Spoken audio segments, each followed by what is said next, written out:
ইরানকে ভেতর থেকে অস্থির করে তুলতে মোসাদের গোপন নকশা কি এবার ফাঁস হয়ে গেল?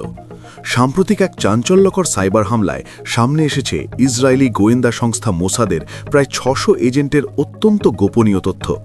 একটি দুর্ধর্ষ হ্যাকিং গ্রুপ দাবি করেছে যে তারা মোসাদের কঠোর নিরাপত্তা বলয় ভেঙে এই এজেন্টের তালিকা চুরি করেছে এবং তা ওপেন সোর্সে ফাঁস করে দিয়েছে।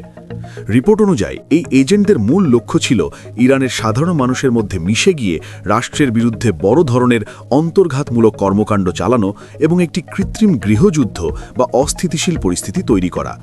ফাঁস হওয়া নথিতে এজেন্টদের নাম, তাদের গোপন যোগাযোগের মাধ্যম এবং তাদের অপারেশনের লোকেশন পর্যন্ত রয়েছে বলে দাবি করা হচ্ছে, যা আন্তর্জাতিক গোয়েন্দা মহলে রীতিমতো হইচই ফেলে দিয়েছে।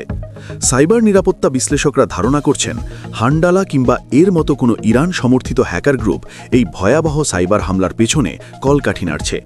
এর আগেও ইসরায়েলের বিদ্যুৎ কেন্দ্র এবং পরমাণু বিজ্ঞানীদের তথ্য চুরির ঘটনা ঘটেছিল, কিন্তু ৬০০ সক্রিয় এজেন্টের তথ্য ফাঁস হয়ে যাওয়া মোসাদের ইন্টেলিজেন্স নেটওয়ার্কের জন্য ইতিহাসের অন্যতম বড় বিপর্যয় হতে পারে। বিশ্লেষকদের মতে ইরান ও ইসরায়েলের মধ্যে চলমান ছায়াযুদ্ধ এখন আর শুধু মিসাইল বা ড্রোন হামলায় সীমাবদ্ধ নেই, বরং তা সাইবার স্পেসে এক ভয়ঙ্কর রূপ নিয়েছে। ইরান সরকার দীর্ঘদিন ধরেই অভিযোগ করে আসছিল যে বিদেশি শক্তির ইন্ধনে তাদের দেশে বিশৃঙ্খলা সৃষ্টি করা হচ্ছে। এই তথ্য ফাঁস কি তবে সেই অভিযোগকেই সত্য প্রমাণ করল, নাকি এটি শুধুই সাইবার যুদ্ধের মনস্তাত্ত্বিক খেলা? তা নিয়েই এখন চলছে চুলচেরা বিশ্লেষণ।